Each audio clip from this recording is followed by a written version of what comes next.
Welcome to the Unsecurity podcast. Each week, Evan and Brad give an inside look at current information security news, breaches, best practices, and other things you should know to improve your information security. Here are your hosts, FRSecure's Evan Francine and Brad Nye. Welcome to Unsecurity Podcast, November 25th, 2019. This is episode 55. My name is Brad Nye, and joining me in studio is Evan Francine. What's going on, Evan? I think the show notes said, sup, Evan. Sup, Evan. Sup.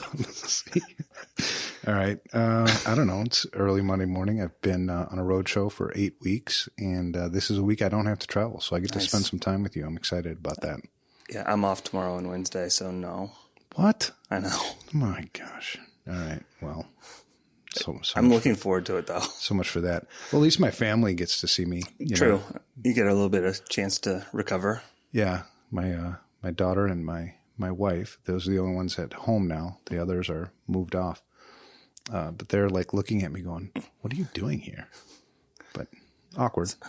So, funny story real quick. And I'm going to drop this on Evan for the first time. What? My son, 5 years old. Yeah. He was telling me a story about how bees, when they sting you, they die and all this stuff. And I'm like, yeah, that's true. Where'd you hear that? And he goes, your friend from work. I was like, my friend, Evan? He goes, yeah.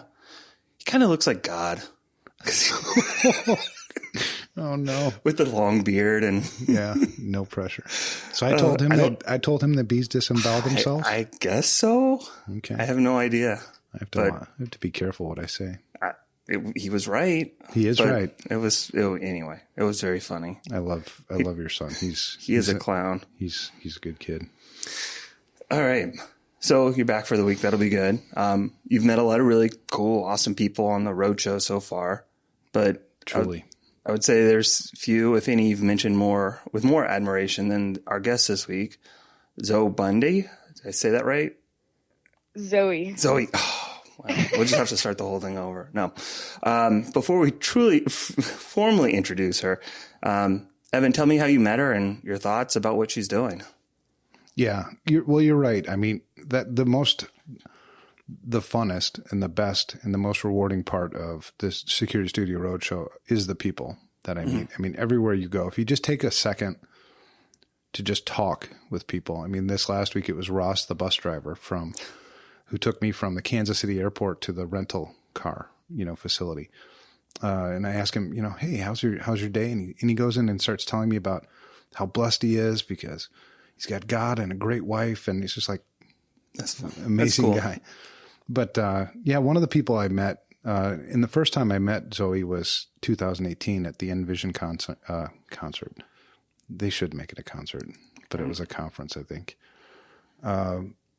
Where she was giving this talk about Brainy Ladies and helping girls in STEM. And Steve Marsden, employee number 3 at FRSecure, came up to me and said, you have to meet Zoe. And so met Zoe and just made a few connections, I think, here with FRSecure with, our rock stars, Lori Blair and Megan Larkins. And then, you kind of get busy. You go off and kind of do your thing. And again, this year in the 2019 Envision conference, Zoe and her brother Grover show up at our booth. And I was like, it's just so cool. So just kind of reinvigorated me because I wanted the world to know what Zoe's doing, what she's up to, because I think it's such a noble cause. So yeah, Zoe, she's amazing. Very cool. All right. Well, let's formally introduce Zoe. Hi, Zoe. Welcome to the Unsecurity Podcast. Hi, thanks for having me. Thanks for staying on even after I mispronounced your name. No problem. So, go ahead, Evan. No, I'm just thinking, what generation do they call 15-year-olds now? Gen Z. Z. Generation Z. Generation Zoe. Ooh. Boom. Winning. That's pretty cool. So I don't know. It's cool that, nowadays I don't really know. I have a 15-year-old daughter at home, my own, 15-year-old daughter. And there's an age, I don't know what it is, maybe 14, 13. It happened with my previous daughter too, where it's like, I don't understand them anymore. And so Yeah. that's another cool thing is we get spend some time with Zoe to get to know her, all that kind of cool stuff. Yeah. So I guess we'll get to know you. So we'll start with, first off, how old are you? I'm 15. 15. So freshman in high school. Yep. So you're CEO of Brainy Ladies. So I guess maybe talk a little bit about, where did you come up with the idea for Brainy Ladies? What was the inspiration for that? Yeah. So in 6th grade, there was a tech group at our school called Tech Leaders, and there were 30 kids in the group. There were 29 guys, and I was the only girl, which usually in the other clubs that I've been involved with, there's been more people than that, like friends that I can hang out with, girls, things like that. And that opened my eyes to, that's weird. Where are all the girls? And I talked to friends and they were like, yeah, that's not really what I'm interested in. I don't even think, why would I want to go there? There's 29 guys who would outsmart me or whatever. 7th grade, I go through a science club called Science Olympiad. They have 22 people in their group, and you do projects and compete with them science related. So out of that whole group, there were 2 girls, including myself. And that was, again, like, hey, where are the girls? Like, it's science. It's for everybody. You have to be a guy to like science, things like that. Then 8th grade, I am in Lego robotics, and there are 40 kids. And out of both teams, we have 3 girls, including myself. And so it was just kind of like, what in the world? This doesn't make sense, because every other club that I'm in, student council, things like that, there are way more girls than this. So I looked into it, and when I was in 7th grade, I joined an entrepreneur class with our local Chamber of Commerce called Young Entrepreneurs Academy. And they said, okay, you're going to create a business, you can brainstorm, and then we'll help you make a marketing plan, a financial plan, then you'll pitch to investors, things like that. So when I was planning, I said, I want to do something to help girls even just look into STEM careers. You don't have to do it, but just be aware that that's an option. So I wanted to do a paper magazine first, and I realized, oh my goodness, this is way too much work. Like the printing, the shipping, no way. I'm like 13, and that's not even an option. Then I decided, hey, maybe if paper magazine doesn't work, I could do an e-magazine. So I was working on that, and through that process, I'm like, this is so much work. I do not want to spend hours on my computer every single day trying to fit 30 pages of content by myself. And so then the end goal, which I've actually presented, which has now changed, was a website with subscription-based learning. So you do a $15 subscription for the year, which is pretty cheap, and you get to learn all that stuff and watch my speaking videos, things like that. So I pitched to an investor panel, kind of like Shark Tank, with local college presidents as the judges and things like that. And I got $1,750, so $1,750 to start Brainy Ladies. And I used that to help buy supplies that I need. Computer, brand new. It was amazing. And I'm actually reading the notes off of here right now. And it was a really good experience. And after I got back from a trip, because part of the investor panel is they choose one person to go to New York and compete at a national level, is you get the free trip to New York. So once I got home, I was like embraced by the community, and it was every week I had a speaking engagement now. And I realized, wait, I could actually charge people for speaking and make money off of speaking, because I was making more money speaking. People would just be like, hey, thanks for coming, here's some money. And I'm like, wow, okay, that's cool. And wow. I made more money speaking. So then now it's changed to, I have a website where people can sign up for an email newsletter and see our social media. I'll probably put some of my speaking videos back up, and I do public speaking.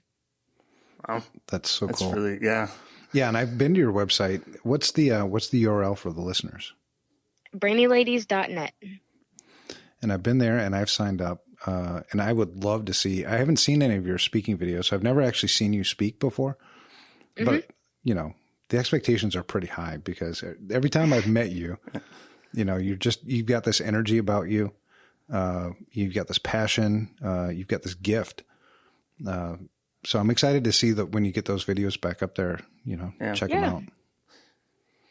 So do you come from a family, you know, of, you know, engineers, mathematicians, technical folks? I mean, what got you sort of initially involved in, you know, going to these clubs?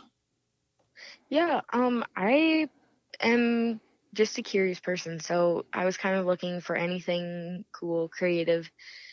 Career exploration is a cool topic because you don't have to love everything that you see. So you can go through middle school and go through all of the clubs that are free, that meet, like that tech group met during school. So I didn't even have to come after school, before school. And it was just looking at different clubs, activities that could be of possible interest. My dad did, I think he still does. He does. I know that he does website design and things like that for other businesses in the southern area. So I know he runs the website for a grocery store in Texas and manages our church website and things like that. So I think that was part of the technical background. That cool. Was an interest. Well, I love the fact that your curiosity, I mean, that is so key. And I mean, it serves even for adults. You know, I get asked all the time, you know, from people that want to get into this industry and like, what makes it, you know, what would make me really good? And it's that never ending pursuit of learning, right? This constant curiosity. You're never happy to like stay put. Right. Always pushing. Right.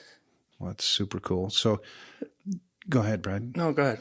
Well, I was just saying, so you, your father, you know, is in tech a little bit. Now, Grover, I met Grover and, you know, this show isn't about Grover. I mean, let's be honest. It's about you, Zoe. But I did meet Grover and I was impressed by him too. I mean, he's doing some kind of robotics things and he's into electronics. Oh, yeah. And I mean, he's a smart kid too. He is, extremely. That's cool. He actually, funny story, a few days ago he got home and he said, Zoe, I just got the coolest thing. I got a bandsaw brand new for $80 at Lowe's. I'm never going to believe this. And so my parents said, well, if you clean your room, it can stay in your room. So he's had a ton of fun with that. So he's got a bandsaw in his room. Yes. He has a workbench too. I don't know if any other kid, I don't even know any adults. So it's super cool. Yeah. My oldest is 13 and just is in woods right now in 8th grade. And so they did a car. I'll have to see if she'll let me post a picture. I think she did really cool. Is it CO2 car?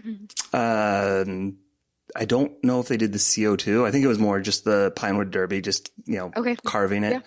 But she did it was a pretty ambitious approach. She started it with her motivation or her inspiration was a caterpillar.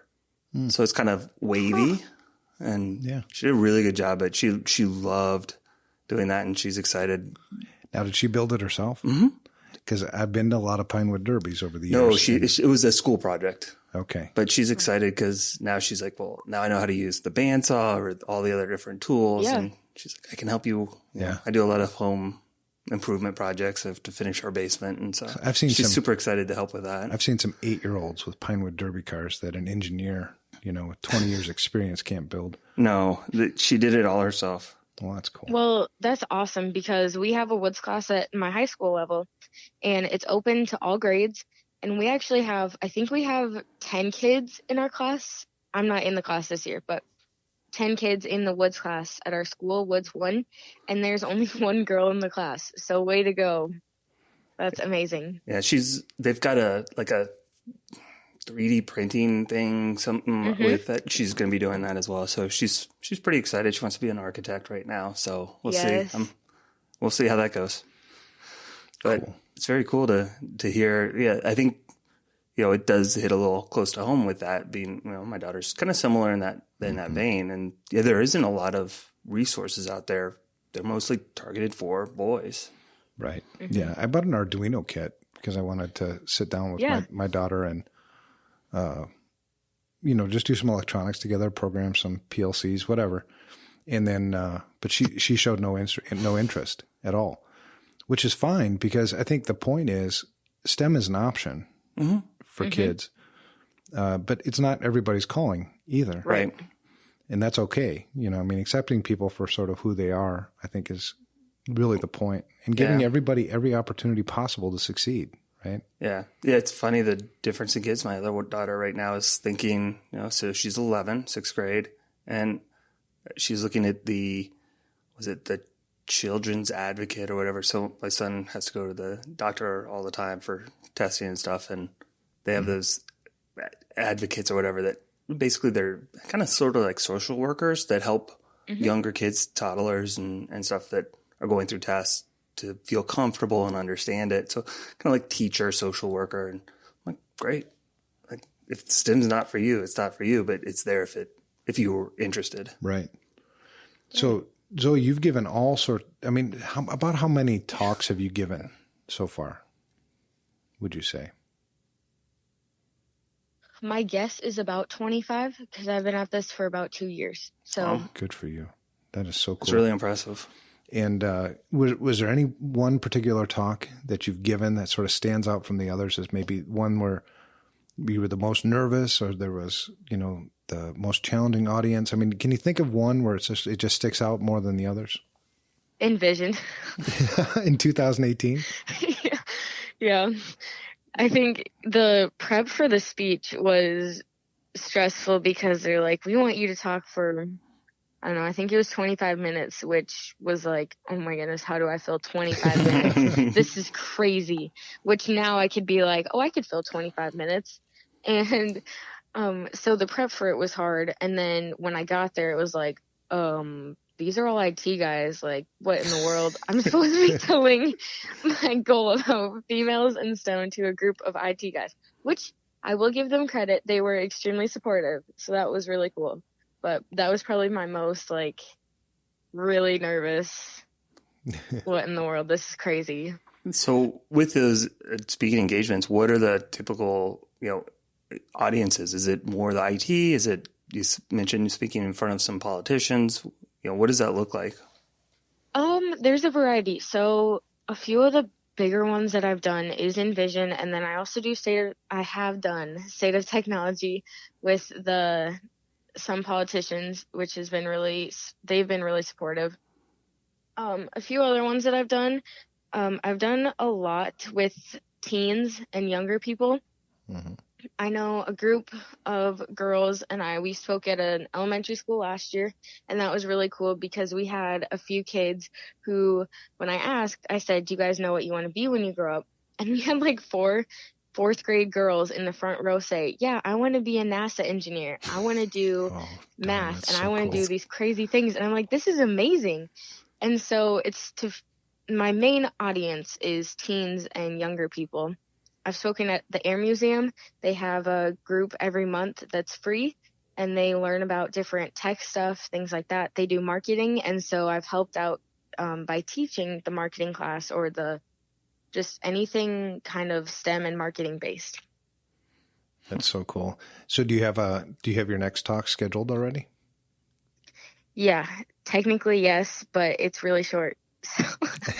So this Wednesday, they're doing an event called 1 Million Cups. I don't know if you're familiar with that. Yeah, I've heard it. Yep, heard of it. Yeah. So they have entrepreneurs come and share about their business or brand, and then they ask, what can we do for you? And that's kind of like their main, if you come for the event, that's your main takeaway. And it's really cool because you'll have tech startups and different brands that are really young, and then you watch them from the bottom up. And so I've seen a lot of businesses come out of that, and it's really cool to see that. But I spoke there 2 years ago, right after I came back from New York. And this Wednesday, they're doing a speaker reunion. So any of their past speakers can come and share a 2-minute update with everybody and then have coffee with the senator. So that's cool. That's technically my next speaking, but it's 2 minutes.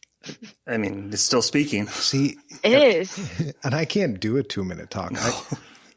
I think because my daughter, we'll talk about maybe a speech that she has to give at school, And she goes like, it's got to be 7 minutes. And it's like, Yep. well, I'm Only 7 minutes. I know. I gave a talk in Denver, I don't know, June maybe. It was 3 hours. Oh my gosh. I know, right? And so I start off like, all right, guys, we got 3 hours to spend together. I'm just going to talk That's crazy. really slow. Yeah. Well, they had to do it for CPEs, and it was about incident response. Got it. So it was to a trade group, and it was well attended. I think the talk went well, but yeah, 3 hours is the longest talk I've definitely given. I did 2 hours in DC to school administrators about security. Oh man. And only like a third of the people that we were expecting showed up because it was like 75 and sunny and just amazing out. And everybody was just outside enjoying the weather. Right. And you were speaking on a Sunday. Yeah. Sunday afternoon. It was, Ooh. yeah, it was rough. All right. So so now Brainy Ladies is a thing. You're a freshman in high school. Mm-hmm. What are your plans with this thing? What do you want to do with Brainy Ladies? Right now I'm working with my past connections. So Caitlin Fox, actually, I think she works with you guys. Yeah, as far as I know. Yeah. Yeah. So I am following up with anybody who I've past contacted in the past 2 years. So I have like a huge stack of business cards and I'm just working through to reconnect and see if they have any recommendations or just if they want to be part of Brainy Ladies to share their story, things like that. My goal is that by the beginning of quarter one, mid quarter one of 2020 to get most of my stories done and put on Brainy Ladies. So that would be sharing the stories of people that I've connected with. One of my coolest ones is I was at the air show and this girl came up to me and she's the first female pilot at the 195th Air Wing for National Guard in North Dakota. And we were talking and I said, this is crazy. How many years has this been open? And she's like, over 100 years. And she's the first female pilot. Wow. So there's a ton of cool stories. And even Caitlin's story. I don't know a lot of women in security or like digital security, even at that. So I think more sharing stories and getting the word out.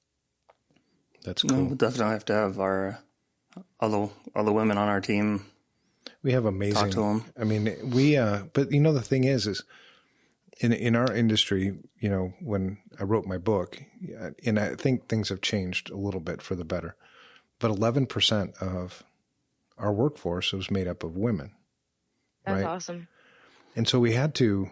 Well, and the same thing happened here. I mean, we needed to get intentional. I was talking to John Harmon about this podcast coming up and how excited I was to talk to Zoe and just kind of learn.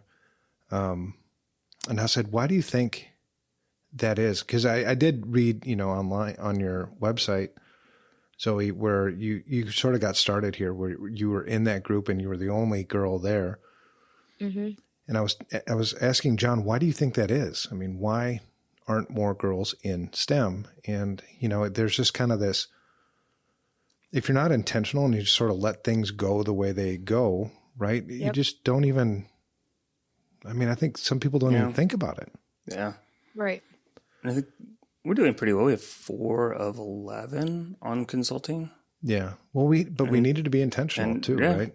I mean, the thing I like the most about having people with different backgrounds, including women, including, different cultures, working together is, I know that when you solve a problem, coming at it from different angles, different perspectives is so valuable. Mm-hmm. And I like when people think differently than me because together we come up with a much better solution. Yeah. Right. So that's one of the reasons why I'm just so jazzed about, Brainy Ladies. And I want to see this thing, kind of take off. Now, do you have, do you kind of see yourself, Zoe, like doing this forever, or do you have like a career path that you're thinking, or what are you thinking about all that stuff? So I'm in 9th grade. I know, right? I have 3 years until I graduate, which is crazy to think about, but I'm not really sure at this point. I am involved in other clubs and activities.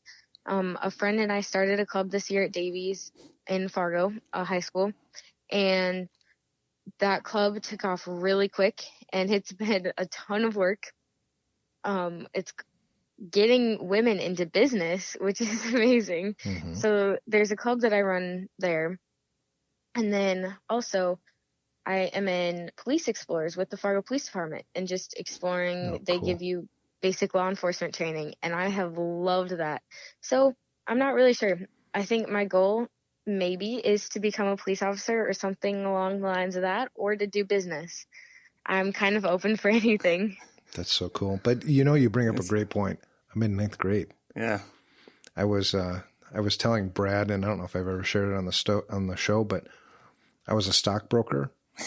Mm-hmm. So in order to be a stockbroker, you have to pass your Series 7 and 63, which are just, the Series 7 is just a mammoth crappy test. But that was in like my sophomore year in college, right? So I decided I wanted to be a stockbroker because I wanted to make tons of money, right? This is like when Wall Street was kind of a movie and all that stuff. Well, I didn't realize that you have to make 100 cold calls a day and you work straight commission. So I was like, oh my gosh, this stinks. So I made like $2,500 the full year. But then I went and I was a bill collector, a mortgage broker, a bartender, a warehouse worker, a warehouse manager before I ended up in security. That was all, from like the age of like 20 to maybe 22. Mm-hmm. So it was weird because you bring up a great point. You don't have to figure this out. No. Right away, right? Try all these new Right. things, see what fits. So that's really cool. I know some 50-year-olds who still haven't figured it out. Yeah. I'm not going to name names. But, there is an age when it's probably time to get your figure out together. what you're going to do probably. with your life. So I got a question. What do you mentioned that a couple of your friends helped you found another club, but overall, what do your friends at school think of, you founding this and doing all these speaking engagements? Some are supportive and some are just there. I guess, some of them are really supportive and they're like, this is crazy. Why would you even crazy, just blown away at the idea that somebody so young would do something cool. Mm-hmm. And I'm not in sports. So I just tell people, I'd rather just do business as a sport than play sports. I can play, I work out by myself, but I don't do sports. So there's that. And they have mixed feelings, I guess. A lot of them are really supportive. But I like how you phrased it. Somebody this young does something that's cool. Well, that's a really good too. way of phrasing it. I like it.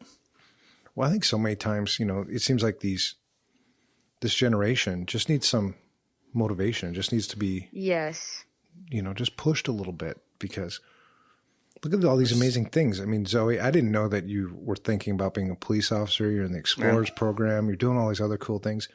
By the way, I have a son. I call him my Mexican son. Long story. Not going to tell you about it now. But he's a police officer in Lenexa, Kansas. that's awesome. Yeah, and I was just down in Kansas City a couple weeks ago and stopped in and saw him on patrol. I'm just so proud of him. So if you decide to go that route, I can see what I can do help to out. help. Yeah. Which is a cool thing. So what can we do, Brad and I, or any of the listeners, do to help you or support you with what you're doing with Brainy Ladies? Yeah, so I think as a brand, if you have connections, well, you obviously work on a team where you do have women on your team. If they are interested, there's local clubs in every state that I'm aware of, and they can get involved at the school level. So if they want to be a mentor or a judge for Lego robotics, getting involved directly with a club to help them in any way they need. We have a group in Fargo where they teach girls how to code. And so we always need more mentors and things like that. There's business classes like Young Entrepreneurs Academy where they can also mentor in all 50 states.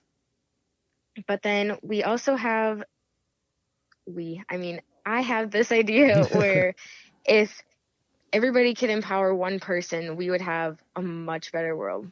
So as a listener, I think the takeaway from at least my point is just go empower somebody or empower a bunch of people, but tell them something nice, listen to what they have to say, because I think there's a stigma around teenagers that they are on their phone all the time, and it's not, everybody doesn't say it, but it's kind of there. So I think we just got to listen to ideas, because this generation is leading at some point, and it will, but we just have to get there by listening to ideas and sharing ideas. And to go off of that, help teens find their voice, because a lot of kids don't feel like they have a voice, and it's there. They just need to use it. So use your voice and empower. We had I listened 2 weeks ago now to a futurist, air quotes, but he had a really good point where, as you grow in your career, you start mentoring people, but you should also get a younger where you're they're the mentor, right? Sure. Exactly what you're saying. So get somebody who's in their teens or early 20s just starting out, and let them mentor you as you get older and further along in your career, to see and understand what the younger generation is doing and understanding and their approach on it. Which is, it really aligns with what you just said. Really good idea. So I wonder if, in your opinion, Zoe, based on what you've, obviously you don't get to talk to everybody, but based on what you've seen, do you think this generation, meaning, parents, do more telling and less listening? Should they do more listening and less telling, you think? Is that one of the takeaways? It's both ways. Slippery slope. I was going to say, we can make sure your parents don't hear it, so you can tell the truth. I think phones are crazy right now. Mm-hmm. They're always changing. Social media is huge. I think one thing telling wise is make sure that you know what's going on. Because there's a ton of stuff on social media. Just if you even know that your kid is on social media, I guess. I know my parents know that I'm on Instagram and actually I'm just on Instagram. So there's not like other sites. I got blocked on Facebook. Okay. So there you go. Not a bad thing. Know what's going on. You can tell. Then also listen to what's going on. So tell what's going on by asking what is going on, and then listen to what's going on. Now, do you think? Oh, yeah. Well, do you think most parents have no idea what their kids are doing on their phones? I think so. Okay. From what I can tell at school, at least, I know I'm friends with a few, people know me at church. So my friend's mom will come up to me, and she's really nice. And then I go to school, and all I hear is this kid is bullying everybody else. And it's like, how do they not make the connection here that there's kids who are in tears over there, and the mom just came up to me and said, "Hey, how are you?" and was checking in on me. And I'm like, this is crazy. How is this? It's not good. Yeah, we've talked about the cyberbullying and the issues around that. Well, I think there's a big undercurrent too of sex trafficking. Right. I was talking to my daughter because I do have these conversations, and I think more parents should have conversations. But I was asking her about what she does on the phone. Trying to learn healthy behaviors versus unhealthy behaviors, and she's saying it's really popular now for kids to ask for nudes. And I'm like, what? And she's like, yeah. I'm like, oh my God, that would never happen. We didn't have these ways of doing these things when I was a kid. Insane. So I think it's just a different world. And I think, some parents, I know it's human nature that if I don't understand something, I ignore it and hope it'll go away, but it won't. You have to invest in your kids. You have to be present. Wow. What's crazy is, so I've talked to other adults, and TikTok is not familiar to a lot of adults. Mm-hmm. Are you guys aware of TikTok? Oh yeah. My daughter uses TikTok extensively. So, over 90% of their users are under 24, which they have billions of them. I believe we did the math in my marketing class a few days ago. It's like 7 million people are on the app every single day. Wow. And that's globally. So, there's an issue there because you record a video. So the video, you can add words. It's like an Instagram story, but it's a full video that stays there. And so people use those for cyberbullying and for other things. And it's really hard to be okay with what's going on there and then get to school and see it in person. But then also with the vaping epidemic issue. Oh, yeah. And TikTok together, it's a mess. Okay. I'll have to dig a little deeper because I did know about TikTok and I know that she uses it. I don't think she creates videos per se. Right. But watches a lot of videos. Not all things are bad if you censor it. Yeah. Yeah. Yeah, I agree. It's like everything in technology, right? I mean, it's got a good use and a bad use. If you use it for the good, but it's so easy for the bad to creep in, especially if you're not watching. Well, and then you're relying on a third party to censor and do the right thing, and they're going to look for what's going to make them money. Well, that's a Chinese application too, right? So there's yes, it was first. It's not anymore? I think the people that own Musical.ly, when Musical.ly was a thing, they bought out TikTok, or Musical.ly. TikTok bought out Musical.ly and made it their app. Okay. Yeah, there's some privacy concerns. For sure. Right. So I guess we'll go back and try and get back on track a little bit. This is great conversation, but I want to make sure we hit all of our talking points here. Because, I mean, this is great. But so going back, do you recruit girls into STEM? Do you actively go out and say you should do this, or just talk and listen? Yeah, both ways. So when I talk to the elementary kids and get their ideas and hear what they have to say, that's where some of that comes in. Like, you guys can be what you want. There's no, this career is for guys. Now, in some cases, there are careers where it's like, well, literally only a guy should do this job. We had this discussion last year when I was writing a paper on literally guys' careers versus girls' careers and what are the stigmas around them. And so part of it is, yes, I recruit girls in STEM. I go to the Air Museum. I share at school when I have, in my marketing class, I teach the class on Fridays. So I share then, and yeah, I recruit girls in STEM. That's very... And then at other points, I listen to hear what they have to say and see how we can implement those ideas around the community and get them the connections that they need. So other than going to brainyladies.net, where should girls that are interested in STEM go? What resources are out there for somebody who's, maybe I want to do this or I want to learn more about it? So there's a lot of different resources based on the career. One of my absolute favorites is just to explore is engineergirl.org. And it's this amazing website where they have online mentors. So you can literally just connect with one of their engineers. It's from the National Academy of Engineering, which puts it on. You can ask an engineer questions, day in the life, interviews, stories, things like that. And it's a really cool website to get involved. They have the club pages. So if you have, if you live in Wisconsin, then they have clubs for you in Wisconsin or just other places. And they have different contests too about writing and preparing for college, things like that. Cool. That's really cool. Say that website one more time. Engineergirl.org. Awesome. And I love your idea or your theory, mission of, just to help one person, help somebody. Right. Reach out, ask, encourage, walk alongside, show them the ropes.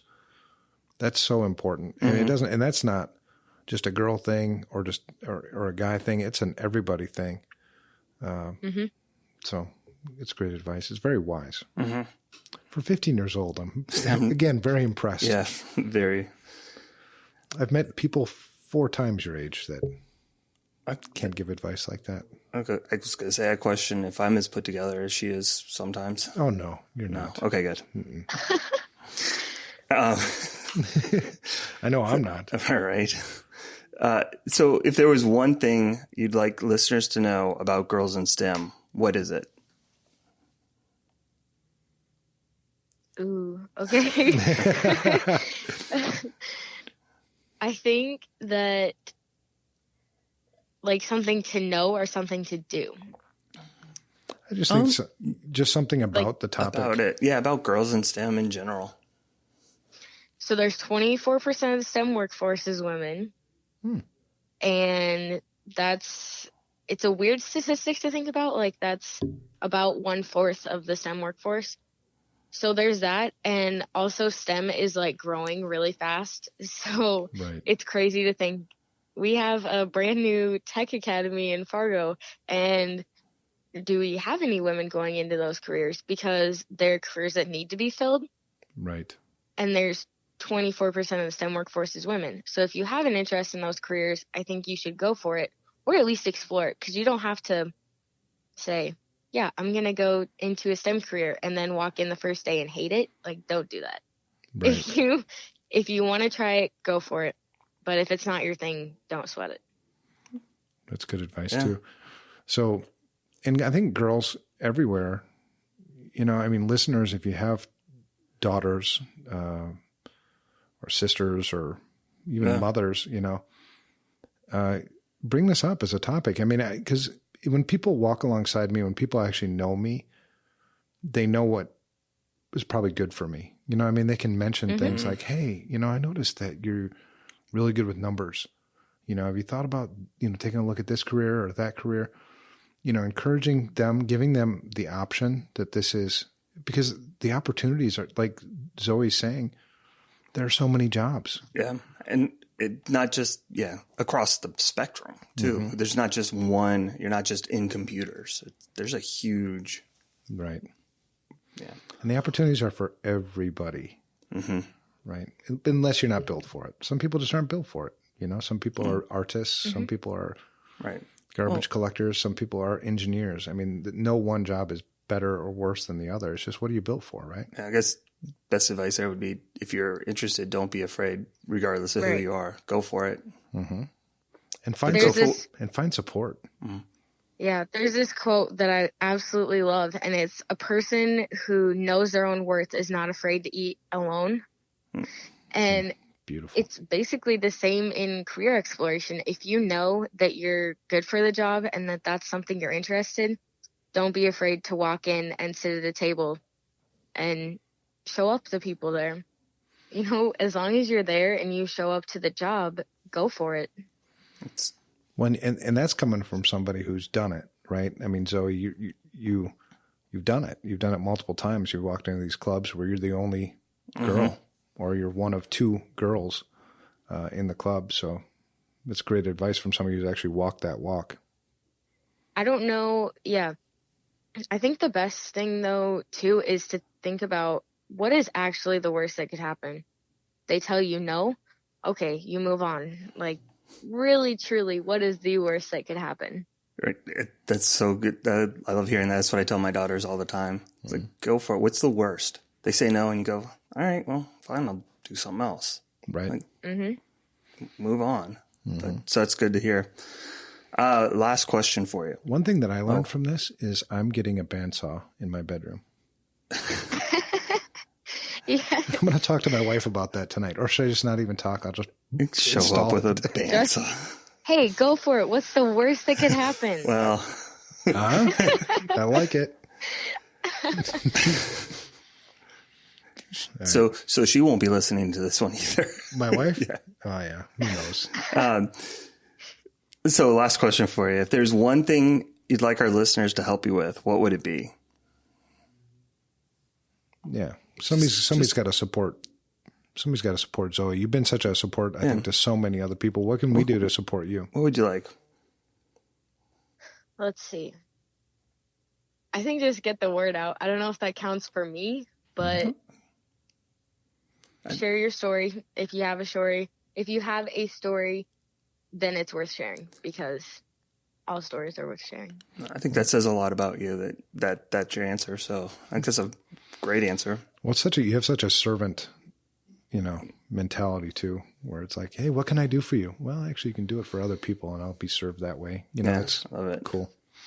All right. If you have somebody that email me and we'll connect.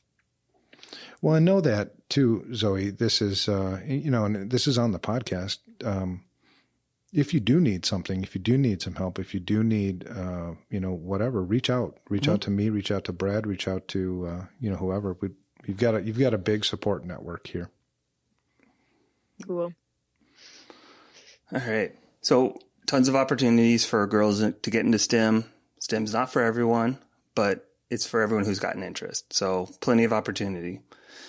And this is Thanksgiving week. So we've all got a lot to be thankful for this year. Starting with you, Zoe. What's one thing you're particularly thankful for this year? Opportunity, because opportunities are amazing. And the support system that I have right now has helped me get opportunities this year, especially in just exploring different careers or speaking or things like that. So I think opportunity and the support system that's built right now. It's cool. Very good. All right, Evan, what about you? What's one thing you're thankful for? Well, my faith is very big for me. So obviously, Jesus and him being the CEO and leading me is a big thing. But my wife, my wife puts up with a lot. I'm on the road a lot. I'm working a lot. Mm-hmm. Without her support, I wouldn't be, half the places I've been. So I would say my wife. That's good. Yeah. I'd say, personally, a family, my wife and kids are really good. And my daughters are amazing, helping with our son, getting him ready for school and just being great. We joke that he's got, 3 moms. Mm-hmm. So just having the family. And then I think, from a professional standpoint, I'm kind of the trust from an opportunity from ownership and executive leadership to kind of do our thing and not be micromanaged. So it's a great opportunity to kind of stretch our wings, as it were. That's cool. So. Yeah, that's the thing about Thanksgiving, right? So take some time this week. We're all running fast. There's so many things. I mean, Zoe mentioned so many things going on the phone, social media. I mean, YouTube. I mean, just so many things going on in people's lives. Take a minute, take 10 minutes, take a day, and truly be thankful for something, because we all have something. Even when you're in the bottom of the bottom, there's still something, right? There's still breath in your lungs. Just do that this Thanksgiving. Yeah. All right. So we're going to change things up a little bit in the show starting the first of the year. We're going to devote 10 minutes or so to each show to anyone looking for a job in information security. So you can email us at unsecurity@protonmail.com sometime before the next episode, and we'll respond to you on a first-come, first-served basis. Mm-hmm. If you're chosen and the time works, we'll invite you on the show to learn about you. You can think of this as just a quick, 10-minute interview. Hey, let's talk. 10-minute pitch, so people can get to know you a little bit. Yeah. So working out kinks between now and then, between now and the time we kick it off, but we'll have a standard format defined. So kind of instead of doing the news, I think we'll still probably do some news stories linked in the post, but probably not talk about them nearly as much. Right. Kind of replacing the news. Everybody does the news. So that's true. Well, and this was an idea that came from John Harmon when I told him about our show last week when we had Ken Bechtel, on the show. This is a guy with gobs and gobs of experience. Yeah. And he couldn't find a job. Mm-hmm. And we're told all the time that we have this shortage of talent in our industry, or shortage of, to fill these open positions. It's like, well, why can't Ken find a job? And I'm happy, very, very happy to report that Ken got an offer last week. Didn't come from our show. He'd already, that just happened. No, it totally came from our show. I know, right? It'd be great to take credit, but that's not how it worked. Okay. But my heart goes out to people that are struggling trying to find a job, so let's give them a forum to pitch for 10 minutes. And, if there's nobody who takes us up on the offer, well, then great. The offer still stands. Yeah. Well, and I think it'll be good too, because we talked about this, and sometimes it takes a little self-reflection. So maybe getting on and hearing some feedback from other people makes you realize, oh, wait, maybe I'm not presenting myself in a way that I should, or something. Maybe I'm not all that. Maybe I'm not worth $400,000. Right. Yeah. So there's that too. If you're looking for a job, use this to help get the word out. Stay tuned. We'll mention this a few more times before we make this change official. So that'll be good. I think that'll be fun to. Yeah, first of the year. And if you want to start sending us emails now, hopefully you'll find a job between now and first of the year, but get in line. Let's do this. So, all right. So on to some news real quick. Always lots of news to choose from, but a couple of stories. Securityaffairs.co, personal and social information of 1.28 billion people exposed on open Elasticsearch install. At what point do some of these software, you got to put some security by default? You shouldn't. Why is it wide open instead of locked down to start with? Well, the things that are really interesting about this one is this is just plain old sloppy, right? You've got names, email addresses, phone numbers, LinkedIn, Facebook profile information, and it was just a dumping ground, right? So it's easier to do it without authentication. Yeah, I know. But the thing that's really interesting, though, is that there's no attribution. Nobody knows who dumped it. At least at the time of this article that we're reading, in Security Affairs, who's to blame? Yeah, I'm still kind of Elastic. We keep hearing about Elasticsearch and some of those other ones. They're going to have to put some security in by default and force you to open it up rather than just wide open and hoping people configure it properly. Yeah, but people will still, you're still going to rely on people, right? So they're still going to find their workaround. Whatever security protections you put in place as the default, they're just going to undo to make it easier for themselves. But they've had to actively undo it. Yeah, but it's still going to happen. Well, yeah, but then at least you can say, well, you did it. Thank God we have the researcher who found this data. We don't know if it's been exfiltrated anywhere else, but if it's been sitting there, I'm sure it was found by somebody. Crazy. Yeah. All right. So 1.2 billion. How many billion people are there in the world? 8? Yeah, 7 or 8 or something. So yeah, so it's like a fifth. Our information's already all out there anyway. It doesn't really. Right. Frustrating. All right.